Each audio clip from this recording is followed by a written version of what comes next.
Le Tchad est un pays enclavé d'Afrique centrale, avec 10 millions d'habitants sur un territoire 2 fois plus grand que la France. De manière récurrente, des conflits existent autour de l'exploitation des terres et des points d'eau.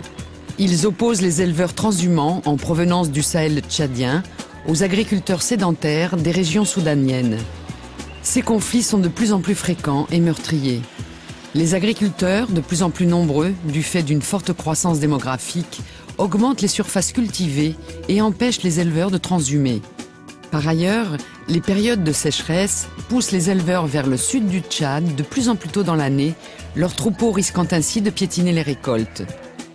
Khalil Hamid est un éleveur transhumant, comme 90% des éleveurs au Tchad.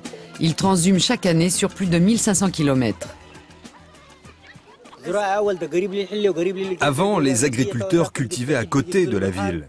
Mais maintenant, ils ont étendu leurs champs jusqu'à 10-15 km. Ils empiètent sur nos aires de stationnement. Il n'y a pas de solution. On a peur, car le problème augmente de jour en jour. Le fait que les agriculteurs empiètent là où nous pâturons, cela crée des griefs entre nous. Il est urgent d'agir car la situation est explosive. L'Agence française de développement, en étroite collaboration avec le gouvernement tchadien, a mis en place le projet d'hydraulique pastorale au Tchad central, appelé Almi Alafia, de l'eau pour la paix.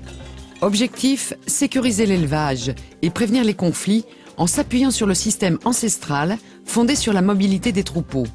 Première étape du projet, le balisage des couloirs de transhumance, les mourals, à l'aide de bornes, pour que les éleveurs et leurs bêtes n'empiètent pas sur les terres des agriculteurs. Mais avant tout accord, la palabre est de tradition. Il faut s'asseoir pour négocier. En effet, un puits ou un couloir mal situé, et c'est un litige potentiel pouvant dégénérer en conflit parfois violent. Les opérateurs du projet sont présents, comme Serge Aubag de l'IRAM, pour sécuriser les couloirs de transhumance. Nous sommes là pour savoir où est le problème.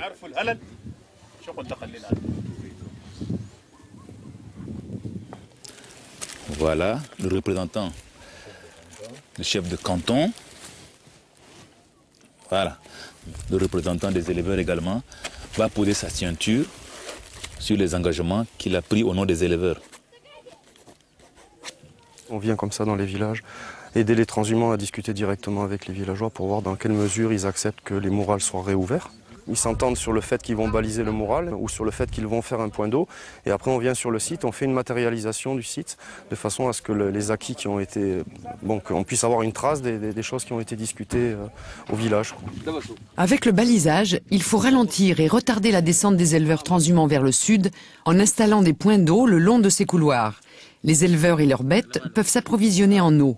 Ils sont donc moins pressés de quitter les zones sèches et d'arriver trop tôt dans les zones cultivées. Bon, on a les coordonnées nord.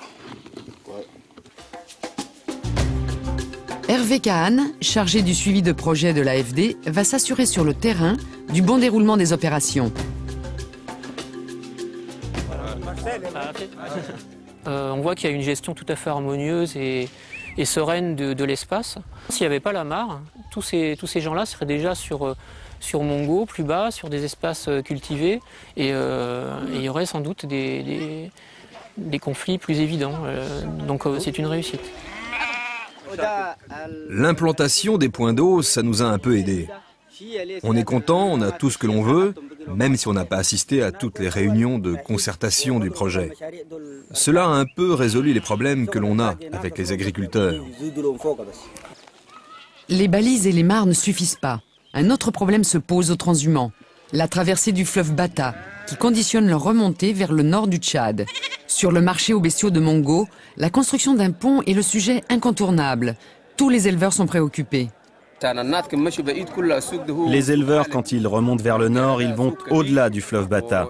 Ce fleuve les empêche d'avoir accès à ce marché-là. Ils ont énormément de difficultés à cause de ce cours d'eau temporaire, surtout en saison des pluies. La traversée de ce fleuve nous cause énormément de pertes humaines et animales. On perd des dromadaires, des chèvres.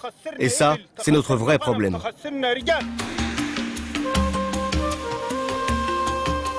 La création de ce pont est une nécessité. Bruno Fouché, l'ambassadeur de France au Tchad, appuie le projet de l'AFD.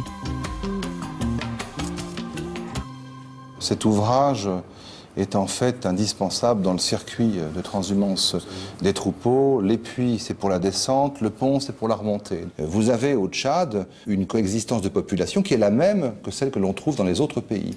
Au Soudan, c'est la même chose. Au Niger, c'est la même chose. Au Soudan, les choses ne se passent pas très bien du fait de l'absence de politique au Darfour, et cette coexistence entre éleveurs et agriculteurs a dégénéré en conflit. Justement, le rôle de l'AFD sur cette thématique a été de promouvoir un projet dont l'objet est de favoriser cette coexistence entre ces deux populations aux mœurs et aux modes de vie très différents. Et ça fonctionne assez bien.